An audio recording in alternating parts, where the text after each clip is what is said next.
Nuevo incidente violento entre internos de la penitenciaría del Litoral deja al menos 2 personas muertas y 1 herida. El ministro de Defensa, Osvaldo Jarrín, aseguró que en Galápagos no se instalará una base militar de Estados Unidos. Fernando Balda pide formularios sobre consulta popular para eliminar el Consejo de Participación y revertir la aprobación del matrimonio igualitario. Iglesia Católica aclara que el presidente del Consejo de Participación Ciudadana, José Tuárez, tiene prohibido usar el hábito religioso, así como realizar el ministerio sacerdotal. Un menor de edad fue sentenciado a 8 años de reclusión tras hallarlo culpable de la violación con resultado de muerte de Carolina Andrango, en el norte de Quito. En lo internacional, sangriento motín en Paraguay deja 10 reclusos muertos. Varios reos fueron decapitados e incinerados.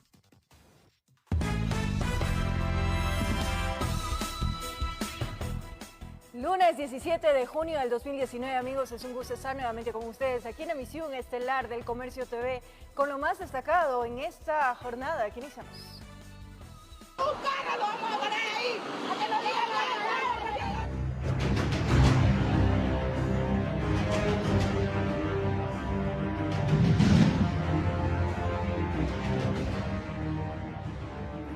Se incrementa la lista de muertos en las cárceles del país. 2 hermanos fueron asesinados con múltiples puñaladas en el patio de un pabellón de mediana seguridad del Centro de Privación de Libertad en la ciudad de Guayaquil. Se investiga una posible venganza por el crimen del reo conocido como alias el Cubano. 4 internos son investigados. Iniciaba bien la semana en el Centro Regional de Privación de Libertad Zonal 8 en Guayaquil. En el exterior estaban elementos de las Fuerzas Armadas y al parecer todo se encontraba tranquilo. Y a las 11:30 de la mañana salían varias ciudadanas aterradas. Contaban que vieron a 2 personas asesinadas, con múltiples puñaladas. Cuando yo salí a la visita vi al hombre que estaba al lado mío muerto, pero tenían ya una sábana. Pero sé que son 2 hermanos, no sé nada más. Esto cada día es más peor. ¿Usted vio salir alguna ambulancia de aquí? La ambulancia entró, pero no la vi salir. Inmediatamente ingresó personal de criminalística y también el carro de medicina legal para retirar los 2 cadáveres. Ahora la pelea llevó un machete, ¿no? Había ocurrido en el patio del ala 1 del pabellón de mediana seguridad, donde Jorge Luis Domínguez Cuilca y Santiago Daniel, su hermano, fueron asesinados por un grupo de BPLs que aparecieron con armas cortopunzantes, según el fiscal de turno. Estaban desde las 8 de la mañana, ya abren y pueden acceder al patio. Un grupo también de PPLs con armas blancas, con cuchillos, atacan a estas 2 personas. ¿De producto qué banda? de esos. ¿De qué banda, qué banda? Los móviles del crimen lo está trabajando en este momento la DINASEC. No se establece si son de una banda o de otra. El doble crimen dentro de ese recinto penitenciario habría sido captado por cámaras del circuito cerrado, y aquellos videos son analizados detalladamente por la DINASET. 4 presos fueron puestos a órdenes de las autoridades competentes para las respectivas investigaciones. Las víctimas eran oriundas de la provincia de Santo Domingo de los Sáchilas y eran conocidos con el alias de los Chinos, y tenían sentencia de 20 años por asesinato, extorsión e ingreso de artículos prohibidos al Centro de Rehabilitación Social de Varones. Habrá una unidad especializada para establecer los móviles y todos los detalles de este asesinato. ¿Qué arma blanca, Cuchillos grandes. ¿Se las encontraron? Sí, el Departamento de Criminalística levantó evidencia y obviamente el levantamiento de los cadáveres. Con esas 2 últimas muertes violentas ya se registran 11 durante el estado de sección en las cárceles del país. Horas antes de este lamentable suceso, en una radio en la capital de la República, el titular del Servicio Nacional de Atención Integral a Personas Adultas Privadas de la Libertad, Edmundo Moncayo, calificó esta situación de difícil y crítica y mencionó una de las posibles soluciones, pero a largo plazo. Necesitamos fortalecer, hacer una carrera penitenciaria, tanto para directores, tanto para el manejo de la rehabilitación, así como para el cuidado y seguridad. Es un paso en el que tenemos que hacerlo bien y rápidamente. mientras que los 4 reos acusados del asesinato de los hermanos Domínguez serán presentados en las próximas horas en una audiencia de formulación de cargos. En tanto, unidades tácticas de la Policía Nacional ingresaron a algunos pabellones para realizar requisas. Por ahora se esperan detalles de aquellas intervenciones de parte de las autoridades, que solo se han pronunciado mediante un comunicado en redes sociales, informó Charlie Pisa. Agentes penitenciarios que fueron cesados de sus funciones solicitaron reintegrarse a los centros de rehabilitación social. Dicen que están capacitados y que tienen experiencia por más de 5 años. Unas que habrían sido desvinculadas desde el 2010 hasta la fecha. Para que estemos todos presentes. Con carpetas en mano llegaron hasta la Secretaría de Derechos Humanos en el centro norte de Quito. Los ex agentes de seguridad penitenciaria solicitaron ser reintegrados a sus puestos de trabajo en los centros de rehabilitación, de los cuales salieron por terminación unilateral de contratos. Venimos a exigir que nos den una respuesta técnica y lógica sobre el por qué no podemos nosotros nuevamente regresar a trabajar a los centros carcelarios. La justificación es que no nos necesitaba la cartera de Estado como tal, no nos necesitaba, y por eso es que nos desvincularon de cada centro de rehabilitación. Alex Gavilanes, ex agente, mencionó que están capacitados y dispuestos a trabajar de manera inmediata frente al estado de excepción que rige desde el 17 de mayo. Vamos a ayudar a mitigar la falta de personal activo de seguridad penitenciaria con nuestra capacitación y sobre todo nuestra experiencia, ya que nosotros tenemos de 3, 5, 7 y 10 años de trabajo en el sistema penitenciario. Hace aproximadamente un mes, las autoridades encargadas del sistema de rehabilitación social anunciaron que convocarán un concurso público de méritos y oposición para enrolar alrededor de 500 guías. Sin embargo, los ex servidores critican esta propuesta. Nunca se dio esa situación. Pues tenemos información de que el concurso supuestamente que se estaba armando nunca ni siquiera subieron a la plataforma. En los próximos días esperan tener una respuesta del gobierno. Desde el año 2010 al 2019 han salido 850 guías penitenciarios, informó Priscila Cadena. Cambiamos de tema. Una nueva denuncia se presentó en contra de un legislador. Esta vez una asambleísta alterna presentó un pedido de investigación en contra de Fernando Flores, asambleísta del movimiento Creo, a quien se le acusa de haber falsificado su firma de suplente. Ella es Cecilia Canchig, asambleísta suplente del legislador Fernando Flores. Acudió hasta la fiscalía para presentar personalmente una denuncia en contra de su coideario. Según detalla, Flores habría falsificado su firma en un documento público en el que la asambleísta suplente se excusaba de participar en las sesiones plenarias. Con esto daba vía libre a que se posesione en su curul el hijo del legislador, quien ocupa el 4º puesto de la lista de reemplazos. Por eso es el motivo de que yo estoy aquí. No voy a dejar pasar más esto. Si no hago la denuncia ahora, él puede que lo vuelva a hacer en otras ocasiones más. Es una burda falsificación, porque ni siquiera se han tomado el lujo de realizar una firma y rúbrica parecida. Es decir, cualquier persona, sin ser perito grafólogo, puede determinar que los rasgos calígrafos no corresponden a la firma y rúbrica de Cecilia Canchig. Los documentos datan de 2018. Cecilia Canchig asegura que no se había percatado de este ilícito, sino cuando logró revisar las redes sociales de Flores y observó que el hijo del legislador había actuado en varias sesiones plenarias. Ahí saltó la alarma. Él siempre retuitea todo se lo ve por Facebook y de esa manera fue que nos enteramos que él estaba participando en una sesión de la Asamblea. Cosa que yo no di mi excusa, tampoco mi firma, ni nada. Entonces nos dimos cuenta por las redes sociales.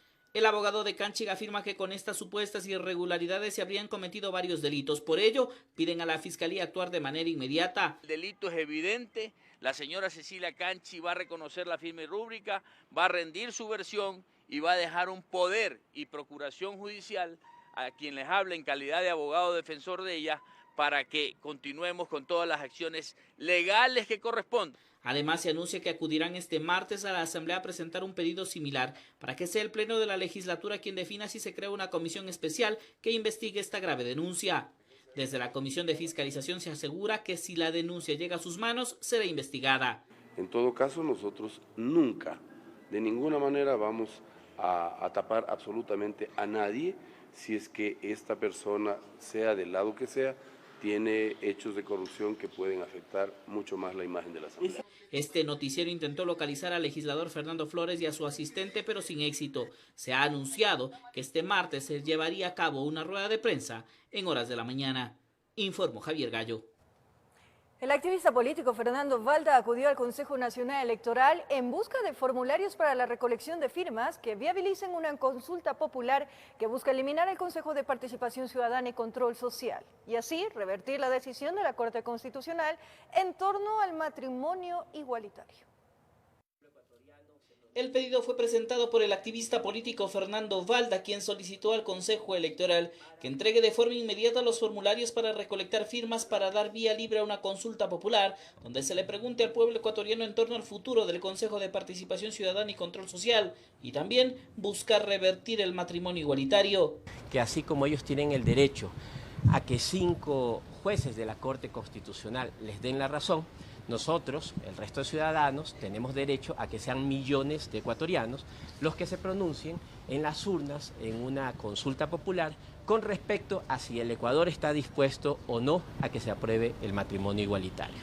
Pero desde el Consejo Nacional Electoral se hace una aclaración en torno a la admisión de este tipo de procesos.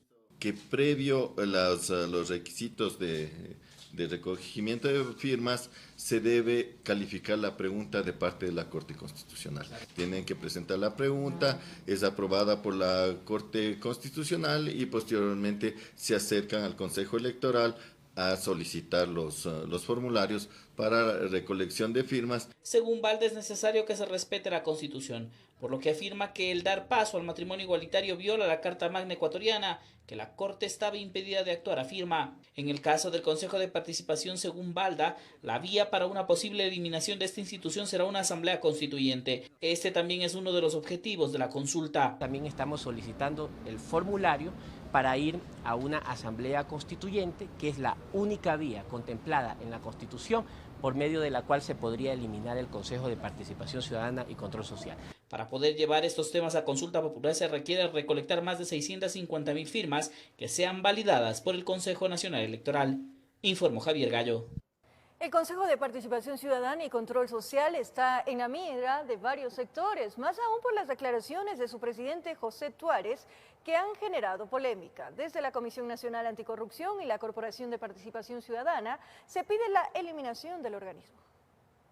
A pocos días que el Consejo de Participación Ciudadana y Control Social asumió funciones, desde algunos sectores no se avisora un buen futuro, que sería consecuencia de una división interna y declaraciones de su titular José Tuárez, en el sentido que él solo hablaría con el presidente Lenín Moreno para gestionar un nuevo edificio. Yo no les veo que tengan la capacidad, primero política, a pesar que tengan grupos políticos atrás, de todas maneras ellos en sí mismos no tienen esa capacidad. Por lo menos de lo que se ve este momento es que van a comenzar muy reducidos en cuanto a su capacidad de acción dentro de la administración pública. Las declaraciones, por supuesto, sí hemos escuchado del presidente electo del Consejo, son desafortunadas, esa es la verdad, quizá, y entiendo, posiblemente provenientes de la falta de quizá de comprensión del puesto en el cual él está. Críticas que llegaron desde la autodenominada Comisión Nacional Anticorrupción y Corporación Participación Ciudadana. Con esto se cree se estaría abonando el terreno para una consulta popular que reste funciones o elimine por completo al Consejo de Participación. Que no se haga una consulta específicamente para esa cosa minúscula. Hay varios temas que una consulta popular tiene que incluir y tienen relación con el Código de la Democracia, con el Código Penal, en sí mismo con la propia Constitución. La Iglesia Católica también se pronunció y a través de comunicado de prensa indicó, conforme a las normas vigentes de la Iglesia, mientras ejerza una actividad pública o política, tiene prohibido realizar el ministerio sacerdotal, como el uso del hábito religioso, y todo acto o declaración de José Tuárez queda bajo su responsabilidad. Aquí también hay el manejo un poco oportunista de varios signos. El ponerse esa cosita que se ponen los padrecitos aquí en el cuello ya le da cierto tipo de respetabilidad ante una gente que en su mayoría en el Ecuador es católica. Sin embargo, Tuárez en días pasados pidió disculpas por sus declaraciones. Si he ofendido a alguien, pido las disculpas oportunas, retiro aquellas palabras, yo converso con todo el mundo. Informó Héctor Romero. En torno a las declaraciones del presidente del Consejo de Participación Ciudadana, José Suárez, respecto que ni él ni ninguno de sus compañeros es correísta o perteneciente a algún partido político, el consejero del CNE, Luis Verde Soto, declaró no conocer de comisión alguna designada por este organismo para resolver dicha situación. Ni esta comisión verificadora ha examinado ni ideológica, ni políticamente, ni que yo conozca de esta comisión verificadora. Esta comisión verificadora no es una forma, si es que existió, yo nunca la he conocido. Debo rectificar la versión del señor presidente del Consejo de Participación, en el sentido de que este Consejo ha examinado el carácter de correístas o no de los miembros del Consejo de Participación. Este Consejo no examina ideologías de las personas, examina transgresiones a los actos electorales. Y toda transgresión de acto electoral es susceptible también de una queja electoral ante el Tribunal Contencioso durante un lapso de tiempo, al margen de las decisiones que él ha tomado. Y colectivos buscan que se eliminen las pensiones vitalicias para expresidentes y exvicepresidentes de la República. Sin embargo, hay criterios divididos en torno a la reforma de la Ley Orgánica de Servicio Público. El colectivo Quinto Poder Somos Todos impulsa la eliminación de las pensiones vitalicias para los expresidentes y exvicepresidentes a través de una reforma a la Ley Orgánica de Servicio Público. Hasta la fecha han recolectado 39.000 firmas de respaldo y el próximo paso es que el CNE verifique la legalidad de las mismas y luego el proyecto ciudadano sea analizado en la Asamblea, en donde pesan otras iniciativas con el mismo fin. Es mucho dinero que está involucrado. El Ecuador necesita justamente a través del debate serio de ver cuáles las conveniencias o no que los exmandatarios, tanto presidentes como vicepresidentes, puedan recibir estas pensiones vitalicias. Según el constitucionalista David Ochoa, este proyecto no debe pasar a revisión por la Corte Constitucional. Sin embargo, considera que hay dos caminos si se llega a reformar la normativa. Que la ley específicamente retire las pensiones a los exmandatarios del pasado, o que rija, qué sé yo, cuando el presidente Moreno pase a ser expresidente ya no recibirá pensión, o cuando los próximos expresidentes ya no reciban pensión. Para el constitucionalista hay otros temas de análisis. Por ejemplo, algunos expresidentes no terminaron el mandato de 4 años, o qué pasa cuando han sido procesados por algún delito. Si se deben detener o suspender las pensiones vitalicias si es que luego inician juicios penales, ¿no es cierto? Actualmente sabemos el caso de Jorge Glass, pero ha habido en el pasado casos como Bucarán, casos como Javier Alarcón o Lucio Gutiérrez, que teniendo juicio o inclusive teniendo sentencia, igual siguen recibiendo pensión. El ex canciller Mauricio Gándara, por su parte, señala que no se debería eliminar este beneficio a quienes fueron elegidos constitucionalmente por votación popular. No obstante, dice que la ley sí necesita una reforma. Pueden poner alguna cosa como no los que han sido condenados por alguna falta contra el Código Penal. Eso estaría bien. Actualmente 22 expresidentes y exvicepresidentes reciben pensión vitalicia pagada por el Estado. El salario mensual oscila entre los $3.200 y $4.200. Informó Priscila Cadena. Arroceros de la provincia del Guayas cerraron algunas vías en protesta para exigir mayor atención por parte del gobierno. Aseguran que no hay un precio justo por su cosecha y que el contrabando continúa sin control. Las principales vías que conectan con Guayaquil fueron bloqueadas al tránsito. El malestar de quienes acudían hasta los lugares de trabajo se hizo evidente. Ya mismo una hora aquí esperando para ver si puedo pasar al destino de mi trabajo, pero... ¿A qué hora tendría que llegar allá? Mínimo 8:30, ya faltan como 15 para las 9 todavía y nada. Detrás de aquellos árboles y cadenas que impedían el tránsito, se encontraban pequeños agricultores quienes tenían un mensaje directo para el gobierno. El ministro de Agricultura le está mintiendo al presidente. Dice que los arroceros estamos tranquilos. Actualmente, la UNA está comprando arroz, sí, es verdad, está comprando, pero le está comprando a los agroindustriales. El agricultor recién está sembrando.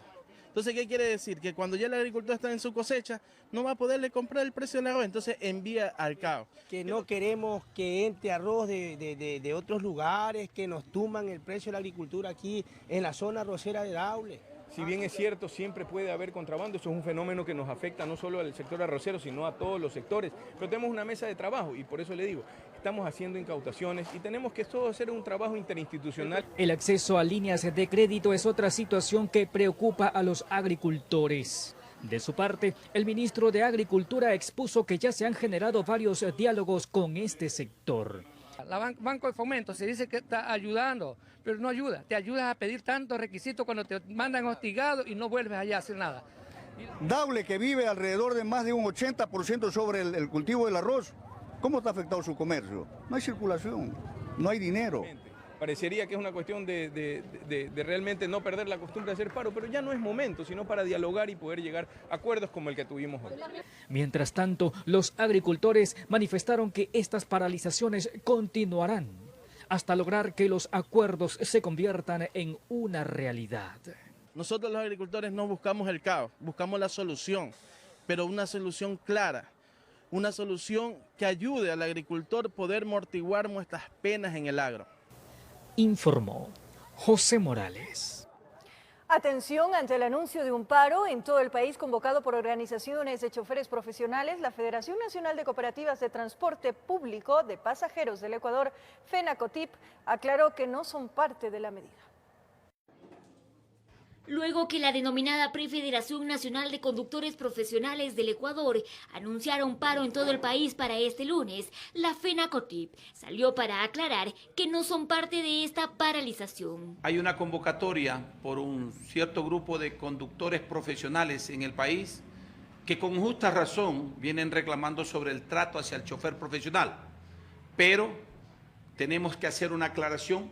FENACOTIP y las federaciones que representan a los choferes y a las otras modalidades del transporte, aclaramos ante la ciudadanía de que nosotros no hemos convocado a ninguna paralización a nivel del país. Y es que este grupo de choferes profesionales anunciaba la medida como rechazo al sistema de puntos en la licencia, asegurando que por más de 10 años la misma se habría convertido en una persecución para el gremio. Solicitamos la derogatoria del nefasto sistema de puntos de la licencia de conducir. Ante ello, Abel Gómez, presidente de la FENACOTIP, deslindó cualquier tipo de responsabilidad y descartó división a la interna de la organización que dirige. Hay mucho transporte por cuenta propia, es decir, que no está federado, que a veces toman decisiones y de esa gente nosotros no representamos. Es decir, no es que no estamos con el reclamo, pero los reclamos se hacen con propuestas. Es decir, nosotros no avalizamos ningún reclamo que no sea primero que lleve una propuesta. Por el contrario, anunció que junto a varias federaciones se ha suscrito un acuerdo para arrancar con las mesas de trabajo, de las cuales saldrá una propuesta de reforma a la ley de tránsito que será presentada ante la Asamblea Nacional, en la cual como parte medular estará el sistema de puntos en la licencia, que lamentablemente no dio su fruto aquí en el país y está engruesando más bien las filas del desempleo en el conductor profesional. Y está proliferando a toda la tropa que controla con chantaje y hasta cierto punto con extorsión en las carreteras. Eso es una gran molestia. Tiene que cambiarse el modelo de licencias por punto. El modelo de licencias por punto no puede ir. En Quito informó Adriana Rojas. El presidente del Ecuador, Lenín Moreno, firmó el decreto ejecutivo número 371, con el cual se eleva a política pública una cadena agroindustrial del cacao para mejorar la producción e incrementar las exportaciones de la conocida pepa de oro. Veamos el siguiente reportaje. El evento denominado Ecuador Potencia Cacaotera se desarrolló en el Instituto Nacional de Investigación de Agroproducción, ubicado en la parroquia Virgen de Fátima del cantón Yaguachi. Hasta esa localidad guayacense arribaron las principales autoridades del país para realizar el lanzamiento del Gran Acuerdo Nacional del Cacao, con lo cual se pretende fortalecer la producción cacaotera en el Ecuador. Se trata de una estrategia con la que vamos a incrementar la calidad y la producción. Vamos a traer inversión nacional y extranjera, pero sobre todo vamos a fortalecer la asociatividad en el sector. Nuestro país está considerado como una potencia mundial en cuanto a exportación del cacao, denominado la pepa de oro.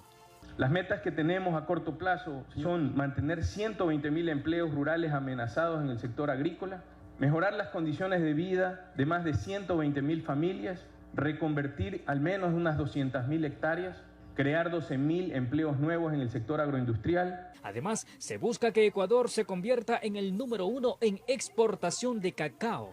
Por ello, el presidente de la República firmó el decreto ejecutivo número 371, con el cual se eleva a política pública la cadena agroindustrial del cacao. El cacao significó para el país 760 millones de dólares de ingresos en el 2018, que este año apuntamos a que sean 1.500 millones por lo menos. Para lograrlo tenemos prevista una inversión pública y privada de 600 millones de dólares para los próximos 10 años. Informó José Morales. A esta hora la primera pausa aquí en emisión estelar de Comercio TV, y al regresar, mucha atención, en Nariño precisamente se adelanta el proceso de repatriación de los cuerpos que fueron asesinados el pasado fin de semana en Ipiales. Los detalles en breves minutos.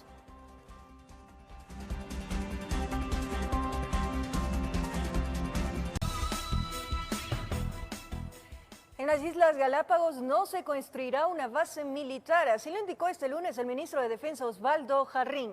Esta aclaración se origina ya que días atrás había señalado que Galápagos es un portaaviones natural. Que en las Islas Galápagos no existirá un teatro de guerra, que tampoco serán entregadas ni contaminadas. Así lo dijo el ministro de Defensa Osvaldo Jarrín. Además señaló que cuando habló de un portaaviones en las Galápagos, se refería a la plataforma privilegiada que se puede establecer en la zona, esto debido a su ubicación geográfica. No habrá un destacamento permanente, no habrá una base. Es únicamente la facilidad de operación para emergencia o para reabastecimiento. Jarrín además se pronunció sobre la conformación de un triángulo de seguridad en donde se puede operar desde diferentes puntos marítimos. Porque no necesariamente tiene que operar solo desde Guayaquil.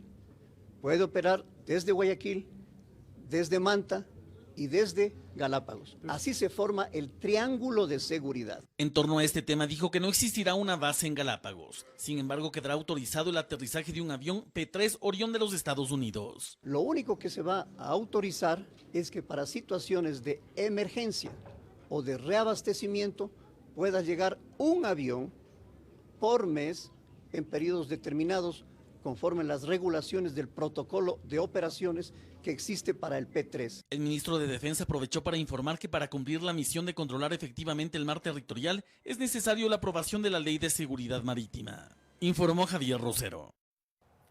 Como lo anunciamos, desde el Consulado de Ecuador en Nariño se adelanta el proceso de repatriación de los 3 cuerpos que fueron asesinados el pasado fin de semana en Ipiales. La policía maneja varias hipótesis que son analizadas con los distintos equipos de investigación para determinar así las causas del hecho.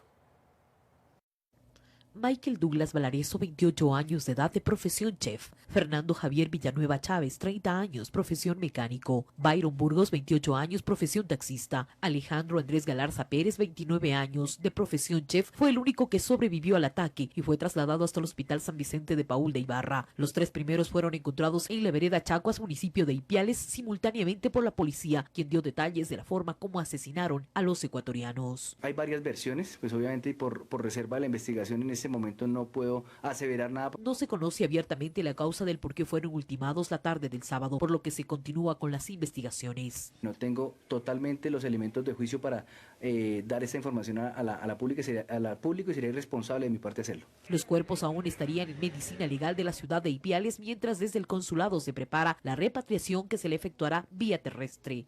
Se presume que estas personas son de Guayaquil, de los datos que tenemos de la Policía Nacional y de acuerdo a las versiones de la persona sobreviviente. En ese marco nosotros tomamos contacto con sus familiares para el tema de la repatriación de los cadáveres, como corresponde en este tipo de casos. De la salud de Alejandro Galarza solo se dijo que el estado es muy crítico, por ello se efectuó el traslado hasta la ciudad de Ibarra. Pero aparentemente se puede decir que es un arma de fuego y las heridas eran en la parte abdominal y en la parte cervical. Es una situación crítica, por esa razón llegó ya con ventilación mecánica. Con imágenes de José Cedeño desde Ipiales, Nariño, informa Miriam Enríquez. Recorremos del país. En el barrio Santa Rosa, al sur de Quito, fue encontrado el cuerpo de un hombre colgado de un árbol. Los vecinos comentan que se trataría de un suicidio. El cadáver fue llevado a la morgue de Machachi. Cuando realizaban el patrullaje mañanero, a los guardias de seguridad en el camino se les apareció una escena nada agradable. Un hombre estaba suspendido a más de 1 metro del suelo y ya no respondía a los llamados. El cadáver se encontraba a escasos metros de la carretera, pero protegido por los matorrales. Nosotros los seres humanos sí somos débiles, pero también antes de tomar una determinación sobre terminar con su vida, uno tiene que pensar bien en los familiares. ¿Quién queda detrás de una muerte?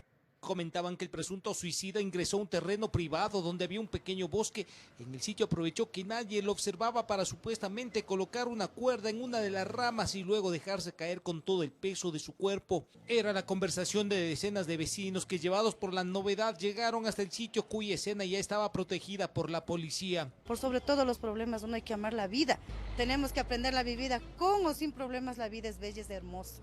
A los encargados de levantamiento del cadáver les tomó cerca de 1 hora bajar el cuerpo. Buscaron una escalera para acceder a las ramas donde estaba amarrada la cuerda. Al sitio llegaron parientes del difunto. No sabían cómo entender la decisión que tomó el hombre de 23 años de edad. Que no tome estas decisiones alternativas porque el sufrimiento es para los padres y para la esposa y los hijitos que quedan ahora abandonados. Se conoció que tenía su pareja y una bebé. Nadie sabía por qué de la extrema decisión, más cuando de por medio no habría estado el ingrato licor. El presunto suicida habría pasado sus últimas horas en familia y en la noche se retiró a descansar. No saben en qué momento buscó el descanso eterno. Esto no es la solución es entrar en un diálogo entre la pareja, entre los dos, para surgir en adelante. Seguramente terminó con sus conflictos terrenales. Su último viaje fue en el frío cajón de metal de la patrulla policial. En Quito informó Iván Casamen. Mientras que en la provincia del Oro, los operativos Cazador 42 y 43 del bloque de búsqueda de la Policía Judicial lograron la captura de 2 presuntos asesinos. Uno de ellos, el octavo más buscado. Desde el 16 de marzo de 2015 no se tenía constancia del paradero de Carlos Javier M., quien se presume que por robar a una mujer terminó asesinándola por asfixia y sofocación. Hasta que por los trabajos de inteligencia se logra determinar que estaría en una bananera de la cual no salía más que a comprar alimentos, pernoctaba en la misma bananera durante un buen tiempo. El sospechoso, quien se encuentra octavo en la lista de los más buscados de la provincia de El Oro, habría cometido el crimen en el distrito El Guabo. La policía, para determinar su ubicación, recurrió a la cooperación de dueños de predios en coordinación con Fiscalía. Una vez ya cotejado huellas y el reconocimiento facial, pudimos nosotros apreciar que esta persona que pernoctaba, vivía y laboraba en esta hacienda de producción bananera, lo hacía en un contenedor, el cual prestaba la seguridad para la noche, pero él evitaba salir. De otra parte, dentro del operativo Cazador 42, Wilfrido M., acusado como presunto asesino de un hombre de 45 años, también fue capturado.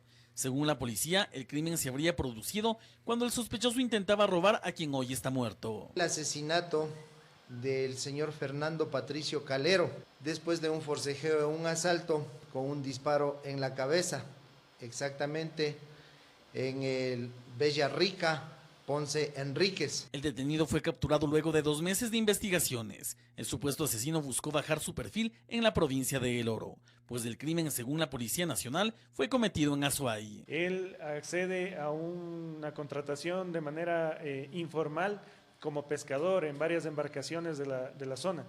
Entonces es ahí cuando él, a través de esta modalidad de trabajo, abandonaba el continente mientras hacía las jornadas de pesca y se resguardaba también su seguridad. En estricto derecho a la ley, las personas hoy detenidas por la Policía Judicial actualmente se encuentran a órdenes de las autoridades nacionales competentes, informó Javier Rosero.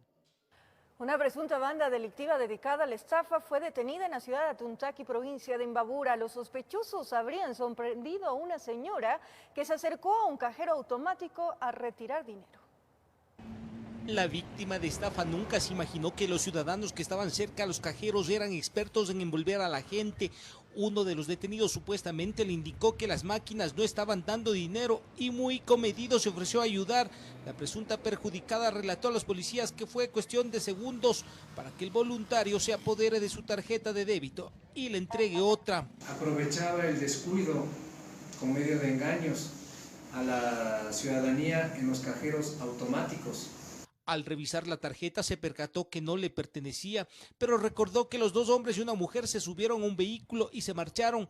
Al parecer contaron con el tiempo necesario para ir a otros cajeros y sacar $500 en uno y en otro 300, sumando 800. Le hacen el famoso cambiazo de la tarjeta y proceden pues luego de pocos minutos a sustraerle, a hurtarle, a sacar del cajero. La policía fue alertada de la estafa. Los uniformados con los detalles entregados por la víctima patrullaban atentos. De pronto por una de las calles aparecieron los sospechosos.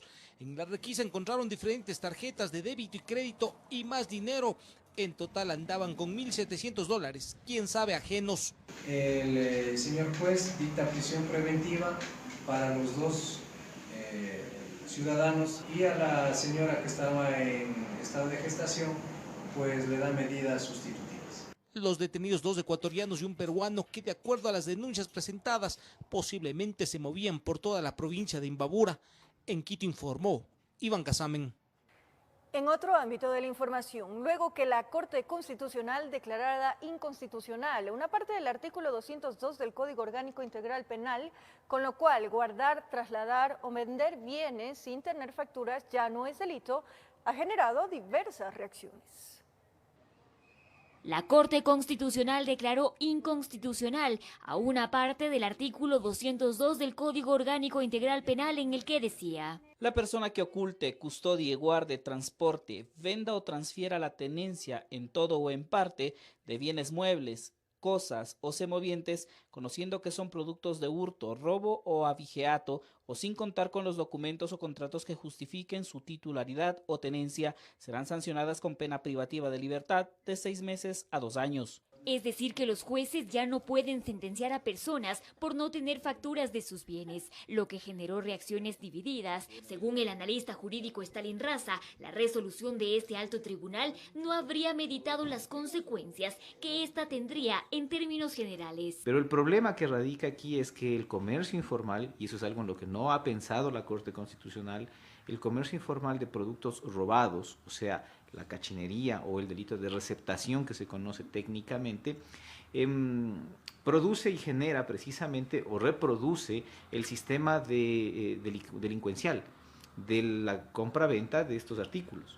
Por lo cual sostiene que la Corte Constitucional, en virtud de que tiene la capacidad de modular los efectos de sus sentencias, bien pudo haber emitido un dictamen con alcances intermedios y no generales.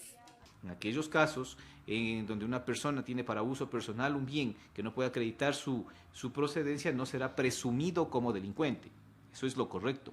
Ahora, en aquellos casos en donde las personas expenden masivamente estos productos, donde no se puede justificar la calidad, hay un estándar, digamos, de mayor exigencia y las autoridades tienen que vigilar y controlar aquello para, una vez acreditado que el origen es ilícito, proceder con acudir al sistema penal. Con ello discrepa Carlos Torres, presidente del Centro Comercial Montúfar, ubicado en el Casco Colonial, uno de los establecimientos que ha sido sometido periódicamente a operativos de control, quien señala que mientras estuvo vigente este articulado, se habría afectado a varios comerciantes. Hemos tenido pérdidas, se han llevado, como digo así, equipos, ¿no?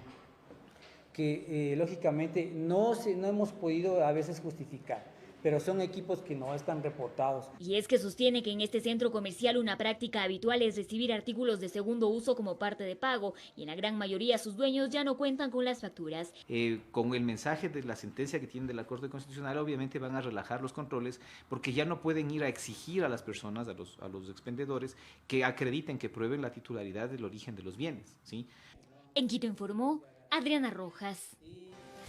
Tras la pausa comercial, amigos televidentes, en lo más destacado del acontecer internacional en Paraguay, al menos 10 muertos entre decapitados e incinerados se registran en una cárcel de este país. Ya volvemos en TVC.